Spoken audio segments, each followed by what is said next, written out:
Hello friends मेरी YouTube channel extra knowledge in Hindi में आपका स्वागत है। मैं आज आप लोग के लिए एक बहुत ही इंपॉर्टेंट वीडियो लेके आया हूँ।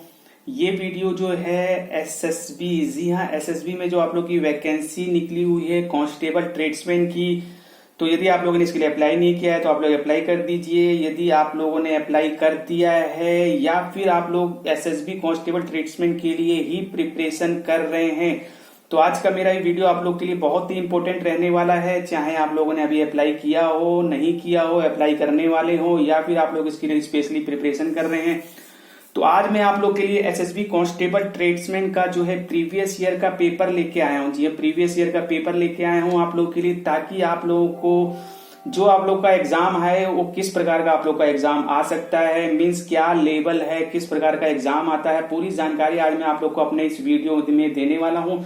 क्योंकि मैं आप लोग के लिए प्रीवियस ईयर का बिल्कुल रियल पेपर लेके आया हूँ। 2016-17 का ये पेपर है, आप लोग देख सकते हैं। 2/7/2017 को ये एग्जाम हुआ था। 2 घंटे का आप लोग का पेपर होता है। 100 मार्क्स के 100 क्वेश्चन आते हैं, 100 ही नंबर के होते हैं, किसी प्रकार की माइनस मार्किंग नहीं होती है। तो यदि आप लोगों ने भी इसके लिए अप्लाई किया है तो ये वीडियो आप लोग के लिए बहुत इंपॉर्टेंट रहने वाला है, क्योंकि ये पेपर है कांस्टेबल ट्रेड्समैन का। इसके अलावा मैं आप लोग को बता दूं, जो ड्राइवर की पोस्ट होती है कांस्टेबल में, एसएसबी कांस्टेबल में, इसके लिए अलग पेपर आता है, उसका वीडियो मैंने अलग से बना के रखा हुआ है। आप लोग देख सकते हैं, इस वीडियो को डिस्क्रिप्शन बॉक्स में उसका लिंक दे रखा है। यदि आप लोगों ने ड्राइवर के लिए अप्लाई किया है, नहीं किया है, तो भी आप लोग देख सकते हैं, क्योंकि पेपर कोई भी हो उसे सॉल्व करने में कोई घाटा नहीं है, उससे आप लोग को बेनिफिट ही प्राप्त होता है। तो आज मैं आप लोग के लिए वीडियो लेके आया हूँ कांस्टेबल ट्रेड्समैन, यानी कि इस ड्राइवर के अलावा जो भी पोस्ट हो, चाहे आप लोग की कुक हो, सफाई वाला हो, बार्बर हो, वाशरमैन हो, माली हो, वाटर कैरियर हो, वेटर हो, या फिर आप लोग की वेटनरी हो, आया हो, प्लम्बर हो, पेंटर हो, ठीक है, को जो भी पोस्ट है आप लोग की ड्राइवर के अलावा, सभी के लिए एक ही पेपर आता है, यही पेपर आप लोग का आता है। तो चलिए स्टार्ट करते हैं, ज्यादा टाइम वेस्ट ना करते हुए। आप लोग देख सकते हैं ये पेपर आप लोग का बिल्कुल रियल है। इसमें आप लोग के जो 1 से 25 तक हिंदी और इंग्लिश के क्वेश्चन आते हैं, यानी कि 1 से 25 हिंदी, 1 से 25 इंग्लिश, 2 भागों में होते हैं। आप लोग हिंदी के क्वेश्चन, सब्जेक्ट्स के क्वेश्चन देना चाहते हैं तो हिंदी सब्जेक्ट के क्वेश्चन दे सकते हैं आंसर। इसके अलावा यदि आप लोग इंग्लिश सब्जेक्ट के क्वेश्चन के आंसर देना चाहते हैं तो इंग्लिश सब्जेक्ट के दे सकते हैं। आप लोग को एक सब्जेक्ट छोड़ना पड़ेगा, यानी कि हिंदी छोड़ना पड़ेगा यदि आप लोग इंग्लिश में दे रहे हैं, इंग्लिश छोड़ना पड़ेगा यदि आप लोग हिंदी में दे रहे हैं, ठीक है। इसके अलावा बाकी जो पूरा पेपर है सभी को सॉल्व करना है। इसके अलावा कुछ यहाँ पे इंस्ट्रक्शन दिए, ये आप लोग जो है क्लासरूम में जब भी एग्जाम देने से पहले आप लोग को पेपर मिलेगा, आप लोग पढ़ लेंगे। कुछ इंपॉर्टेंट खास बातें नहीं है इसमें। ओएमआर बेस आप लोग का एग्जाम होता है। जैसे मैंने आप लोग को बताया 1 से 25 आप लोग की इंग्लिश है, ठीक है। इसका वीडियो मैंने आप लोग को बना दिया है, इसका लिंक मैंने आप लोग को इस वीडियो के डिस्क्रिप्शन बॉक्स में दे रखा है। यदि आप लोगों ने अभी तक नहीं देखा है तो आप लोग देख लेंगे। 1 से 25 तक पूरे इंग्लिश के क्वेश्चन हैं जो कि आते हैं, जो कि पिछली बार आए हुए हैं। ये आप लोग को बहुत मदद देने वाले हैं अपनी आगे की प्रिपरेशन के लिए। इसके अलावा यदि आप लोग 1 से 25 तक इंग्लिश में नहीं देना चाहते तो 1 से 25 आप लोग हिंदी के क्वेश्चन के आंसर देंगे, ठीक है। हिंदी के भी मैंने आप लोग को वीडियो बना के प्रोवाइड करा दिया, इस वीडियो के डिस्क्रिप्शन बॉक्स में उसका लिंक दे दिया। इसके अलावा जो भी वीडियोस बन रहे हैं उसके लिंक में आने वाले समय में जैसे जैसे वीडियो बनेंगे सभी के लिंक आप लोग को प्रोवाइड करा दूंगा। तो आप लोग हिंदी के भी यहाँ पे क्वेश्चन देख सकते हैं। मैंने 1 से 25 तक जो हिंदी के क्वेश्चन के भी वीडियो बना के रखे हुए हैं। बहुत ही अच्छा पेपर है। यहाँ पे 1 से 25 तक आप लोग का हो चुका है। अब हमें जो स्टार्ट करना है वो 26 से स्टार्ट करना है। जी हाँ, 26 से आज देखते हैं कितनी क्वेश्चंस हम ले सकते हैं। तो मैं आप लोग को बता दूं, ऐसा कुछ नहीं है कि आगे के जो पार्ट है हिंदी इंग्लिश दोनों अलग होता है, लेकिन हिंदी इंग्लिश के अलावा जो आप लोग के 75 क्वेश्चन जो हैं इसमें सभी मिक्स होते हैं, यानी कि मैथ के क्वेश्चन, जीके, रीजनिंग सभी मिक्स होते हैं। ऐसा कुछ नहीं है कि 25 से 50 तक आप लोग की जीके आ रही है, 50 से 75 मैथ आ रही है, 75 से 100 आप लोग की रीजनिंग आ रही है, ऐसा कुछ नहीं। सब कुछ मिक्स होता है, सभी क्वेश्चन मिक्स होते हैं, ठीक है। तो चलिए स्टार्ट करते हैं। 26 से हम लोग स्टार्ट करेंगे। जैसे कि आप लोग देख सकते हैं 26 जो क्वेश्चन है वो आप लोग का मैथ का है, 27 जो है आप लोग का जीके का, 28 आप लोग का मैथ का है, 29 आप लोग का जीके का, इसमें रीजनिंग भी है, तो सभी कुछ मिक्स होता है। चलिए स्टार्ट करते हैं। 26वां क्वेश्चन, ज्यादा टाइम वेस्ट ना करते हुए। 26वां क्वेश्चन है आप लोग का 13 के आंकड़ों को उल्टा लिखा जाता है, यानी कि जो 13 है उसको उल्टा लिख दिया जाता है तो उसमें 18 की वृद्धि हो जाती है। मीन्स 13 को जैसे मतलब 3 को इधर कर दिया जाए, 1 को इधर कर दिया जाए और उनको माइनस किया जाए तो 18 की वृद्धि होती है। 2 अंकों की और कितनी ऐसी संख्याएं हैं जो अपने अंकों को उल्टा करने पर 18 बढ़ जाती हैं, ठीक है। इसी प्रकार से 18 बढ़ जाती हैं, ऐसी कितनी संख्याएं हैं वो आप लोग को ज्ञात करनी है और 2 अंकों की ही होनी चाहिए। तो आप लोग खुद सॉल्व करना चाहते हैं तो कर सकते हैं, वैसे मैंने इसका सॉल्यूशन आप लोग के लिए निकाल दिया है ताकि आप लोग को किसी प्रकार की दिक्कत ना हो। तो आप लोग यहाँ पे देख सकते हैं 26 है, यहाँ पे हमने पहले सबसे पहले संख्या माननी पड़ेगी। तो संख्या हमने मान ली है 10x प्लस वाई, क्योंकि इसे इसी तरह रखते हैं। पहले आप लोग की जो इकाई होती है दहाई, जो आप लोग की 10 से मल्टीप्लाई होती है, तो इस प्रकार से आप लोग 10x प्लस वाई आप लोग को जो यहाँ पे संख्या माननी पड़ेगी। ठीक है, 10x प्लस वाई हमने संख्या मान ली। इसमें बोला गया है कि संख्या को पलट दिया जाए, मीन्स यहाँ y पहले कर दिया जाए और x y बाद में कर दिया जाए, तो फिर आप लोग की जो न्यू संख्या बनेगी वो बनेगी 10y प्लस एक्स। क्वेश्चन के अनुसार कहा गया है जो न्यू संख्या है उसमें से जो पुरानी संख्या को माइनस किया जाता है तो 18 की वृद्धि हो जाती है, मीन्स इक्वल टू 18।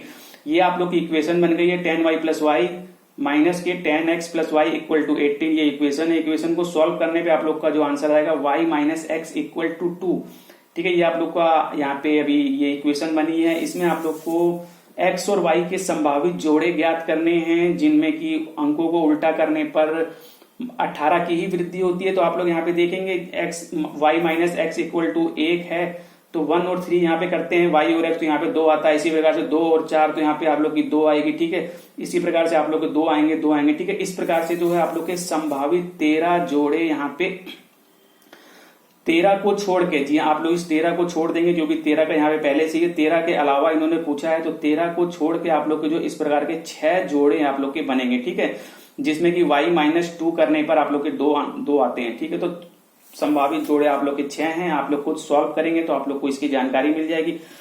चलिए, मेरे पास अभी इतना टाइम नहीं है मैं बहुत विस्तार से आप लोग को समझा सकूं। चलिए, इसके बाद नेक्स्ट क्वेश्चन है आप लोग का 27 आप लोग यहाँ पे देखेंगे। आप लोग इंग्लिश में भी देख सकते हैं, यदि आप लोग इंग्लिश में अप्लाई करते हैं तो where was the Gautam Buddha born, means Gautam Buddha का जन्म कहाँ हुआ था? बौद्ध गया, पाटलिपुत्र या फिर लुम्बिनी या फिर वैशाली, कहाँ पे हुआ था गौतम बुद्ध का जन्म, ये आप लोग को बताना है। तो जल्द से जल्द आप लोग बताइए। बहुत ही इजी क्वेश्चन है ये, बहुत इजी क्वेश्चन है, सभी को इसका आंसर आना चाहिए। गौतम बुद्ध का जन्म कहाँ हुआ था? बौद्ध गया, पाटलिपुत्र, लुम्बिनी या फिर वैशाली।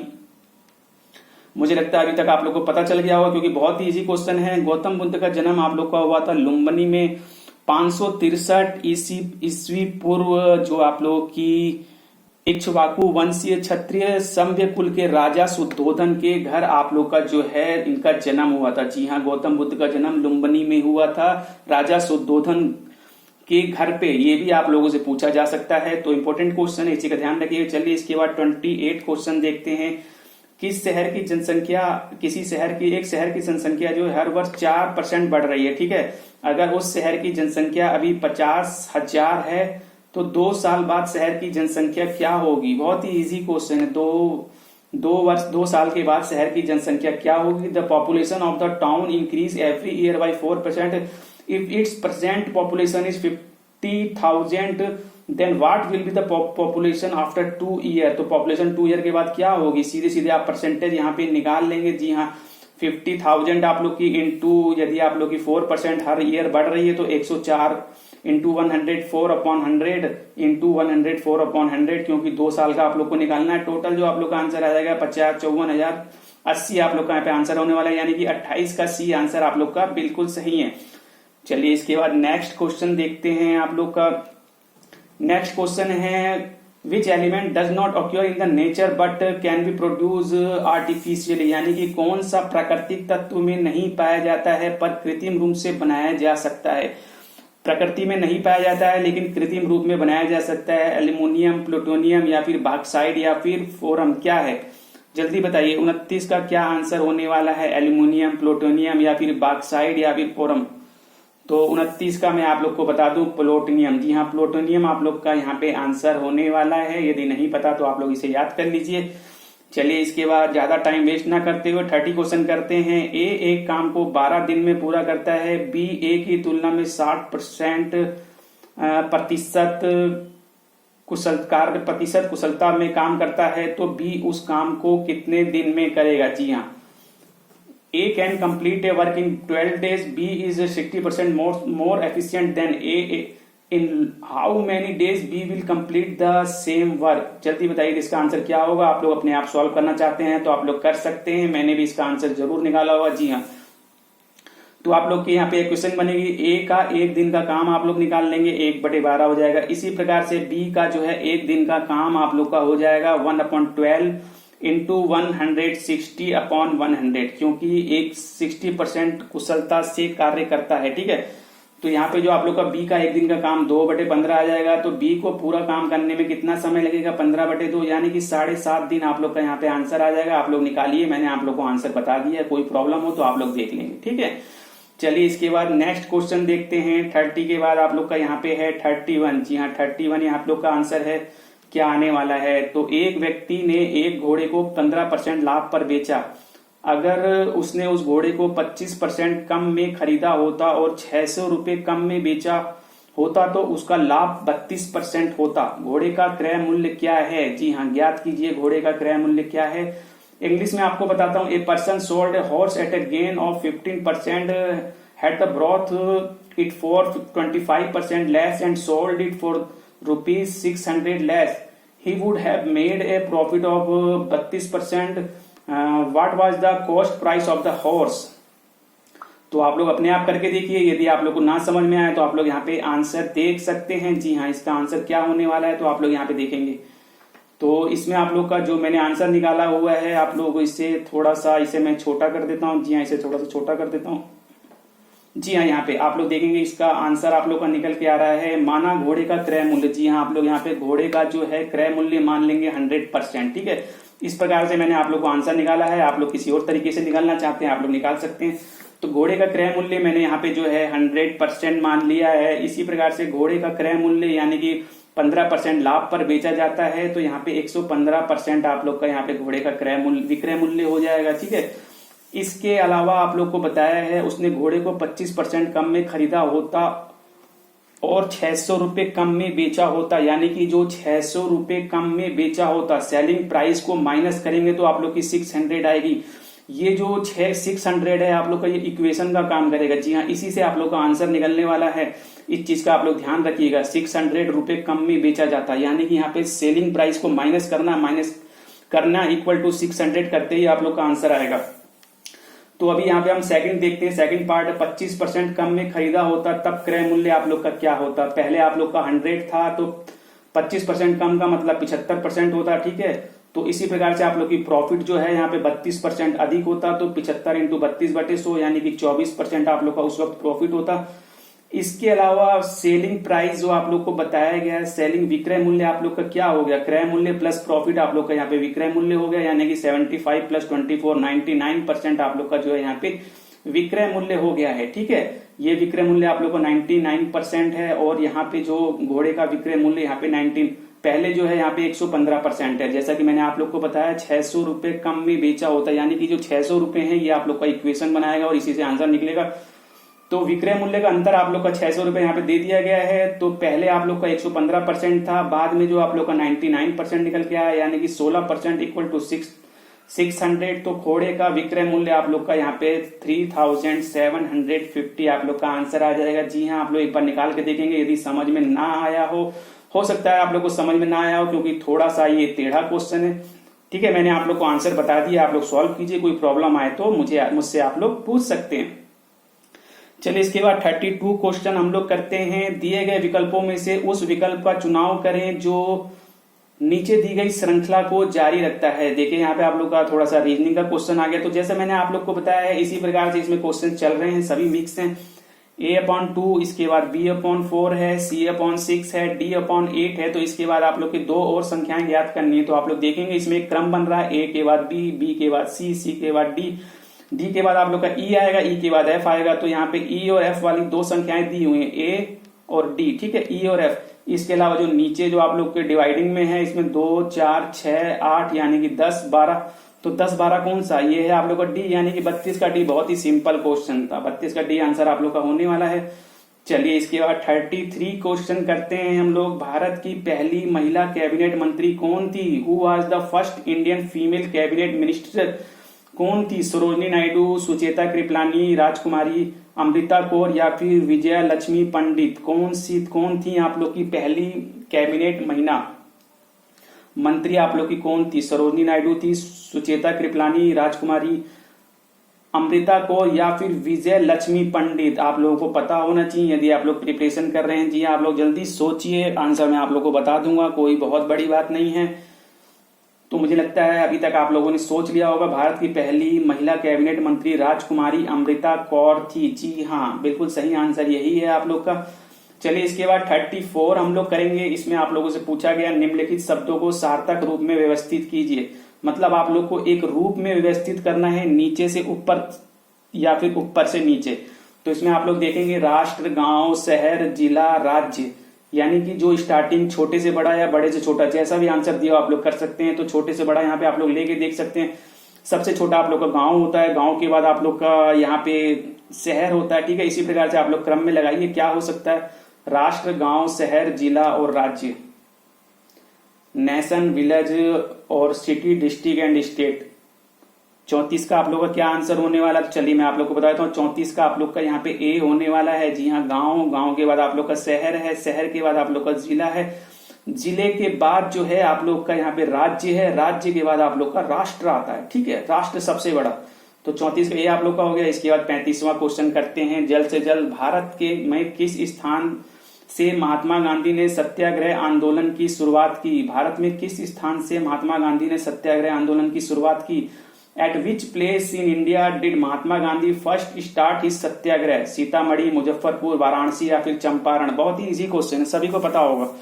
35 का क्या होना चाहिए, कहां से जो महात्मा गांधी ने सत्याग्रह आंदोलन की शुरुआत करी थी? चंपारण, मुजफ्फरपुर, सीतामढ़ी, वाराणसी। तो आंसर होगा आप लोग का डी, 35 का डी। जी हाँ, चंपारण से जो है महात्मा गांधी जी ने सत्याग्रह आंदोलन की शुरुआत की थी। चलिए इसके बाद 36 क्वेश्चन देखते हैं। कोहिमा किस राज्य की राजधानी है? Kohima is the capital of which state? Manipur, Mizoram, Nagaland, Meghalaya. किस राज्य की राजधानी है कोहिमा? ये तो आप लोग को पता ही होना चाहिए। जी हाँ, बहुत ही इजी है, इसका आंसर तो आप लोग को पता ही होना चाहिए। कोहिमा किस राज्य की राजधानी है? 36 का क्या होगा? कोहिमा आप लोग की नागालैंड। जी हाँ, कोहिमा आप लोग की नागालैंड की राजधानी है। नहीं पता तो याद कर लीजिए। इसके अलावा 37 देखते हैं। निम्न विकल्पों में से कौन सा विकल्प जो है क्वेश्चन मार्क की जगह लेगा? रेल, डिब्बा, जंगल। मतलब रेल और डिब्बे में क्या संबंध है? वही संबंध जंगल के बाद दूसरे में होगा। तो आप लोग लगाइए रेल और डिब्बे में क्या संबंध है, जंगल और किस में क्या संबंध होने वाला है। तो रेल, देखिए रेल जो है वो डिब्बों से ही बनती है, डिब्बों से मिलके ही रेल बनती है। इसी प्रकार से जंगल जो है वो जानवरों से मिलके नहीं, फल से नहीं, वृक्षों से मिलकर ही जंगल बनते हैं, ठीक है। तो यहाँ पे रेल, डिब्बा, जंगल, वृक्ष, बी आंसर आप लोग का बिल्कुल सही होगा। चलिए इसके बाद 38 करते हैं। 38 में आप लोगों से पूछा है नीचे दिए गए निम्न विकल्पों में से कौन सा विकल्प समूहों से भिन्न है? इसमें आप लोग को कोई एक जो है तीनों से भिन्न है। पिता, पुत्र, सुई धागा, कप, प्लेट, कुर्सी, मेज। आप लोग हिसाब लगाइए किस तरीके से आप लोग ये जो एक जो है आप लोग का तीनों से भिन्न है। From the alternative given below which alternative does not belong to the group? Father, son, needle, thread, cup, plate, chair, table. तो इनमें से एक जो है तीनों से अलग है, जल्दी बताइए क्या है? कुछ तो ऐसा रीजन है जो तीनों से अलग है, कोई तो एक ऐसा है। 38 का क्या आंसर होने वाला है आप लोग का? जल्दी बताइए 38 का क्या आंसर होने वाला है? बहुत ही अच्छा है और बहुत ही बढ़िया क्वेश्चन है। 38 का क्या आंसर होने वाला है? तो 38 का आप लोग का ए होगा। जी हाँ, यहाँ पे पिता और पुत्र और सभी समूहों से अलग है, क्योंकि यहाँ पे जो है आप लोग का दोनों ही पुरलिंग। जी हाँ, दोनों ही आप लोग के यहाँ पे पुरलिंग है, यानी कि यहाँ पे आप लोग मेल बोल सकते हैं, ठीक है। इंग्लिश में बोले तो दोनों यहाँ पे पुल्लिंग है, बाकी जो है यहाँ पे स्त्रीलिंग, पुल्लिंग, स्त्रीलिंग, पुल्लिंग, स्त्रीलिंग, इस प्रकार से आप लोग के जो है ये जोड़े बने हुए हैं, ठीक है। यदि आप लोग को इसकी जानकारी नहीं है तो आप लोग को इसको पढ़ना पड़ेगा। जी हाँ, इस चीजें आप लोगों को पढ़नी पड़ेंगी, तभी आप लोग को जानकारी मिलेगी। 39, इसके बाद 39 क्वेश्चन हम करते हैं। 2 अलार्म घड़ियां 50 सेकंड तथा 48 सेकंड के समान अंतराल पर अलार्म बजाती हैं। दिन के 12 बजे दोनों घड़ियों के अलार्म एक साथ बज रहे हैं। दोबारा कब दोनों घड़ियों के अलार्म एक साथ बजेंगे? बहुत ही इजी, बहुत ही अच्छा, बढ़िया क्वेश्चन है। जी हाँ, बहुत ही अच्छा क्वेश्चन है। आप लोग इसे देखिए एक बार। 2 alarm clock ring their alarm at regular interval of 15 seconds and 48 seconds. If they first beep together at 12 noon, what time will they beep together again? ठीक है, तो क्या आंसर आप लोग का होगा? 12, 10, 12, 12 या फिर 12, 11, इनमें से कोई नहीं। इसका आंसर अब आप ही लोग दीजिए। जी, इसका आंसर आप लोग दीजिए, क्या आंसर आप लोग का होगा, ठीक है। इस आंसर दीजिएगा जरूर कमेंट बॉक्स में, तभी मुझे पता चलेगा आप लोग क्या कर रहे हैं। चलिए इसके बाद हम लोग 40 क्वेश्चन ले लेते हैं। 40 है आप लोग का राष्ट्रगान की रचना किसने की थी। इससे इजी क्वेश्चन मुझे नहीं लगता कि इस पेपर में कोई दूसरा होगा। राष्ट्रगान की रचना किसने की थी 40? रविंद्रनाथ टैगोर, बंकिम चंद्र चटर्जी, इकबाल या फिर Sarojini Naidu. Who compose the national anthem? Rabindranath Tagore, Iqbal या बंकिम चंद्र चटर्जी या सरोजनी नायडू। जल्दी बताइए, बहुत इजी क्वेश्चन है। इससे इजी क्वेश्चन आप लोगों को कहीं नहीं मिलेगा। 40 का क्या होने वाला है? 40 का क्या होने वाला है? तो 40 का ए होने वाला है रविंद्रनाथ टैगोर। जी हाँ, गुरुदेव रविंद्रनाथ टैगोर ने राष्ट्रगान की रचना की थी। राष्ट्रगान आप लोग जानते ही होंगे कि नहीं जानते। राष्ट्रगान जन गण मन अधिनायक जय हो। जी हाँ, इसकी रचना जो है हमारे गुरुदेव रविंद्रनाथ टैगोर ने की थी। चलिए 41 देखते हैं। यहाँ पे दिए गए विकल्पों में से उस विकल्प का चुनाव करें जो नीचे दी गई श्रृंखला को जारी रखते हैं। जी हाँ, आप लोग यहाँ इसकी जो नेक्स्ट श्रृंखला है इसमें क्या आएगा? 2B, 3C, 4D, 5P के बाद आप लोग का क्या आएगा? बहुत ही सिंपल है, मुझे नहीं लगता इससे कोई क्वेश्चन होगा आप लोग का रीजनिंग टाइप का। 41 का क्या आंसर होने वाला है? जल्दी बताइए 41 का क्या होने वाला है? 41 का, तो 41 का यहाँ पे होगा ए, यानी कि 6F, क्योंकि यहाँ पे आप लोग की बी के बाद C, D, E नॉर्मली यहाँ पे F आएगा, 2 के बाद 3, 4, 5, 6 आएगा। इससे इजी शायद ही कोई क्वेश्चन होगा। 41 का ए आंसर है। जी हाँ, चलिए इसके बाद नेक्स्ट क्वेश्चन देखते हैं। निम्न विकल्पों में से कौन सा विकल्प क्वेश्चन मार्क की जगह आएगा? कान संगीत में क्या संबंध है जो कि नाक का उसी तरीके से दूसरे में संबंध है? Which word from the alternative given below which make the place of question mark. ठीक है, ईयर, म्यूजिक, या और उसी प्रकार से नोज, नोज का संबंध फेस से, ब्रीथ से, स्मेल से, वॉइस से, किससे है, कैसे कैसे संबंध आ रहा है, कुछ बताइए। कान संगीत, तो जल्दी बताइए इसका 42 का क्या होने वाला है? तो कान का संगीत, यानी कि कान आपके जो है संगीत को सुनते हैं, वो कान के द्वारा सुने जाते हैं। जी हाँ, कान से ही हमें उसकी पता चलती है। इसी प्रकार से नाक का क्या होगा? नाक, गंध, जो गंध होती है वो नाक से ही पता चलती है। ठीक है, ना ही चेहरा होगा, ना ही सांस होगी, ना ही आवाज होगी।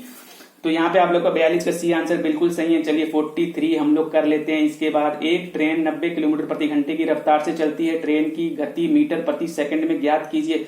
शायद ही इससे इजी कोई क्वेश्चन होगा। जी हाँ, बहुत ही इजी क्वेश्चन है। 90 किलोमीटर प्रति घंटा को मीटर प्रति सेकंड में चेंज करना है। A train move the speed of 19 kilometre per our.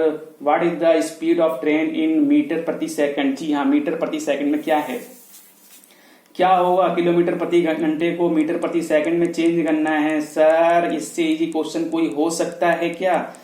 तो यदि आप लोग किलोमीटर प्रति हावर को मीटर प्रति सेकंड में चेंज करते हैं तो आप लोग ध्यान रखिएगा 5 × 5/18 कर देते हैं। इसी प्रकार से कोई संख्या आप लोग की मीटर प्रति सेकंड में दी है, उसे किलोमीटर प्रति हावर में चेंज करनी है तो आप लोग 18/5 से मल्टीप्लाई कर देते हैं। इस प्रति हावर्स दिया हुआ है, इसे आप लोग मीटर प्रति सेकंड में चेंज करेंगे तो आप लोग 5 × 18 से गुणा कर देंगे। इसमें जो आंसर निकल के आएगा वही आप लोग का आंसर होने वाला है। जी हाँ, 25 आप लोग का यहाँ पे आंसर होगा। बहुत इजी क्वेश्चन था। चलिए इसके बाद आप लोग का नेक्स्ट क्वेश्चन देखते हैं। कौन सा देश दुनिया में कॉफी का सबसे बड़ा उत्पादक देश है? बहुत ही इजी क्वेश्चन है, बहुत ही इजी क्वेश्चन है। कौन सा देश दुनिया में कॉफी का सबसे बड़ा उत्पादक है? Which country is the largest producer of coffee in the world? चीन, भारत, मॉस्को या फिर ब्राजील? कहाँ पे जो है कॉफी का सबसे अधिक उत्पादन होता है? 44 का क्या आंसर होने वाला है? बहुत ही इजी है। जल्द से जल्द आप लोग एक बार सोच लीजिए, फिर मैं आप लोग को आंसर बताऊंगा। क्या आप लोगों ने सही सोचा है, गलत सोचा है, तो मैं आप लोग को बताता हूँ। ब्राजील। जी हाँ, ब्राजील जो है दुनिया में सबसे अधिक कॉफी उत्पादन करने वाला देश है। चलिए इसके बाद 45 क्वेश्चन करते हैं। अगले ग्रीष्मकालीन ओलंपिक खेल किस शहर में होने वाले हैं? जी हाँ, ये पहले का पेपर है, लेकिन ग्रीष्मकालीन जो आप लोग के ओलंपिक होने वाले हैं वो अभी तो कहाँ आयोजित होने वाले हैं? लंदन, टोक्यो, बैंकॉक या सियोल? जल्दी बताइए। बहुत अच्छा क्वेश्चन है। ऐसे क्वेश्चन आप लोग के आते हैं, स्पोर्ट्स से रिलेटेड एक क्वेश्चन आप लोग को जरूर आएगा, 1 से 2। तो 45 का क्या होने वाला है? अगले means which city will hold the next summer Olympic game? London, Tokyo, Bangkok या सियोल? अगले ग्रीष्मकालीन ओलंपिक खेल किस शहर में होने वाले हैं? जल्दी बताइए। 45 का क्या होगा? 45 का यहाँ पे बी होगा। जी हाँ, अगले ग्रीष्मकालीन ओलंपिक खेल आप लोग के जो है टोक्यो में होने वाले हैं 2020 में। इसके अलावा आप लोग की जो बीजिंग में 2022 में विंटर ओलंपिक होगा। इसके बाद आप लोग का पेरिस में 2024 में समर ओलंपिक होगा। इस चीज का आप लोग ध्यान रखिए और ये चीजें आप लोग ध्यान याद करके रखिए माइंड में। ठीक है, जैसे मैंने आप लोग को बताया, आप लोग पढ़िए। 46 है यहाँ पे आप लोग का 10 +10 और -10 के बीच कितना अंतर है? +10 और -10 के बीच में कितना अंतर है? अंतर इस चीज का आप लोग ध्यान रखिए, कंफ्यूजन मत होइएगा। +10 -10 इक्वल टू 20, यानी कि सिंपल, बहुत ही इजी, 46 का 20, यानी कि आप लोग का 20 आएगा। 46 का बी आंसर है। इतना आप लोग को पता चल गया होगा। जी हाँ, बहुत ही सिंपल, बहुत ही इजी क्वेश्चन है। इसके बाद आप लोग का 47 है, दिन में 5 घंटे काम करने पर ए दिए गए कार्य को 8 दिन में पूरा करता है। दिन में 6 घंटे काम करने पर बी उसी कार्य को 10 दिन में पूरा करता है। अगर दोनों एक साथ उसी कार्य को 8 घंटे प्रतिदिन की दर से करते हैं तो यह कार्य कितने दिन में पूर्ण होगा? जल्दी बताइए, बहुत ही अच्छा क्वेश्चन है। 47, working 5 hour a day, A can complete in work in 8 day, work in 6 hour a day, B can complete the same work in 10 days, working together for 8 hour a day, they will complete the work in how many days. तो बहुत अच्छा question है, ये question भी आप लोग कीजिएगा। जी हाँ, अभी मैं थोड़ा थक गया हूं, आप लोग भी इस क्वेश्चन को कीजिए और इसके आंसर बताइए। आप लोग को 2 क्वेश्चन मैंने दिए हैं, दोनों के आप लोग आंसर बताएंगे करके। ठीक है, चलिए 48 मैं आप लोग को करवाता हूं। 48 है आप लोग का, उन सभी 2 अंकों की संख्याओं का जोड़ कितना होगा जिनके 7 से विभाजित होने पर 3 शेष रहता है? जी हाँ, उन सभी 2 अंकों की संख्याओं का जोड़, 2 अंकों की संख्याओं का जोड़ कितना होगा जिनको 7 से विभाजित करने पर, मीन्स उन संख्याओं को 7 से विभाजित करने पर 3 शेष रहता है। कितनी संख्याएं हैं, उनके जोड़ कितना होगा? आप लोग ये चीज आप लोग को ज्ञात करनी है। What is the sum of all 2 digit number that give a remainder of 3 when they are divided by 7? तो वो संख्याएं आप लोग को 2 संख्याएं ज्ञात करनी है जिनको 7 से विभाजित करने पर 3 शेष रहता है, उनका जोड़ आप लोग को ज्ञात करना है। 48 का आप लोग का यहाँ पे क्या होगा? चलिए मैं आप लोग को दिखाता हूं। यहाँ पे 48 का आप लोग का क्या होगा? तो 2 अंकों की संख्याएं जो 7 से विभाजित करने पर 3 शेष रहे, ये हमें ज्ञात करना है। तो वो संख्याएं जो हैं आप लोग की यहाँ पे देखेंगे इस प्रकार से होंगी, 10, 17, 24, 31। जी हाँ, यदि आप लोग 10 को 7 से डिवाइड करते हैं तो आप लोग का 3 जो है शेषफल आता है। इसी प्रकार से आप लोग 17 को विभाजित करते हैं तो आप लोग को 3 शेषफल आता है। जी हाँ, इसी प्रकार से 24, 31, 35 आप लोग का जो है ये क्रम बनेगा। लास्ट जो है 2 डिजिट नंबर आप लोग का यहाँ पे 94 रहने वाला है। ये आप लोग की जो है एपी सीरीज बनेगी, मीन्स आप लोग की ये समांतर श्रेणी बनेगी। इनका जो अंतर है आप लोग का 7, 7, 7, 7 और 7 आप लोग का अंतर यहाँ पे रहने वाला है। तो ये समांतर श्रेणी वाला सॉल्व है क्वेश्चन है, आप लोग उसी के अनुसार इसे सॉल्व करेंगे। इस प्रकार की आप लोग की श्रेणी बन जाएगी।